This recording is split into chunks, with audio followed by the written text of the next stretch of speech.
কোরবানি একা দেওয়া উত্তম নাকি শরীকে দেওয়া উত্তম?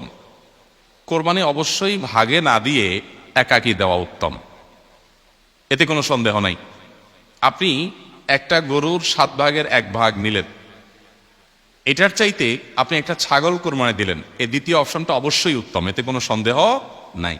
কারণ আপনি যখন শরীকে কোরবানি দিলেন তখন সেখানে অনেক শরীক, তাদের কার উপার্জন হালাল, কার উপার্জন হারাম, কার মিশ্র উপার্জন, কার নিয়ত গোশত খাওয়া, নানান রকমের ঝামেলা সেখানে থাকে। আর আপনি যখন একা একা দিলেন তখন সেই ঝামেলাটা আর থাকে না। তো এই জন্য একাকী কোরবানি দিলে সেটা অধিকতর উত্তম হয়। আমরা সাধারণত গরু কোরবানি না দিলে আমাদের দিলটা শান্তি হয় না। এই দিলটা শান্তি হয় না কি আল্লাহর জন্য, আল্লাহর রাস্তা বেশি টাকা খরচ করার নিয়তে?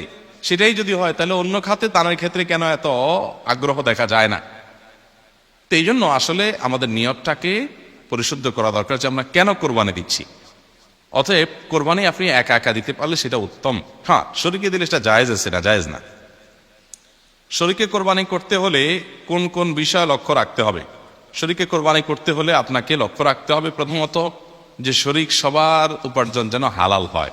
যদিও অনেকগুলো আমাদের মতে শরীকের কারোর উপার্জন হারাম হলে বা কারোর নিয়ত গোশত খাওয়া হলেও আপনার কোরবানির কোনো অসুবিধা হবে না, তারপরও আপনার এই গোশতে, এই ইবাদতে, এই কোরবানিতে তার যেহেতু ভাগ আছে, সেখানে যদি এক একজনের এক এক নিয়ত থাকে, বিশেষ করে একজনের নিয়ত হলো শুধু গোশত খাওয়া, তার আসলে কোরবানির উদ্দেশ্য না, তাহলে সেক্ষেত্রে আপনার অন্য সবারই কোরবানি হবে কিনা সেটা নিয়ে, যেমন বললাম, অনেক ওলামাদের মধ্যে হবে, আবার অনেক ওলামা একরাম, ফোকাহে একরামের মতে কিন্তু এটা হবে না, কারণ এখানে পশু একটাই জবাই হচ্ছে, নিয়ত একজনের এক একটা হলে এটা গ্রহণযোগ্য না।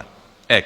দ্বিতীয়ত হলো নবী সাল্লাল্লাহু আলাইহি ওয়াসাল্লাম বলেছেন ইন্নাল্লাহা তাইয়্যিবুন লা ইয়াকুলু ইল্লা তাইয়্যিব, আল্লাহ পবিত্র, পবিত্র ছাড়া কিছু গ্রহণ করেন না। অতএব কোরবানির পশুতে হারাম টাকা কেউ ইনভেস্ট করলো, আল্লাহকে এটা গ্রহণ করবেন না। এখন আপনি বলবেন যে আমি তো আর হারাম টাকা ইনভেস্ট করি নাই, তারটা আমাকে কেন পোহাতে হবে? আপনাকে পোহাতে হোক বা না হোক, তার ওইটার দায় আপনাকে নিতে হোক বা না হোক, কিন্তু হারামের সাথে মিশ্রণ হয়ে যাচ্ছে আপনার টাকা।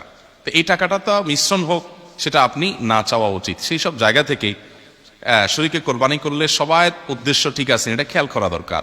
ইখতিলাফের ঊর্ধ্বে উঠেও এটা খেয়াল করা দরকার যে সবার নিয়তটা ঠিক আছে, সবাই মুখলেস মানুষ, শরীকরা ভালো মানুষ এবং উপার্জনগুলো হালাল, এটা দেখা দরকার। দ্বিতীয়ত গোশতের ভাগ ইত্যাদি যখন হবে তখন ইনসাফের সাথে ভাগ হচ্ছে কিনা সেটাও খেয়াল করা দরকার। এই ক্ষেত্রে যদি বেইনসাফি করেন সেটা গুনাহ হবে।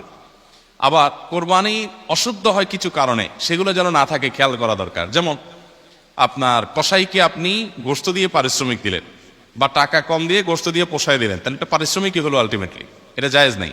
শরীকে কোরবানি দিলে এগুলো বিশেষভাবে খেয়াল করতে হয়, কারণ শরীকে এক একজন এক এক চিন্তার, সবাইকে এক করে তারপরে কোরবানি করার চেষ্টা করতে হবে।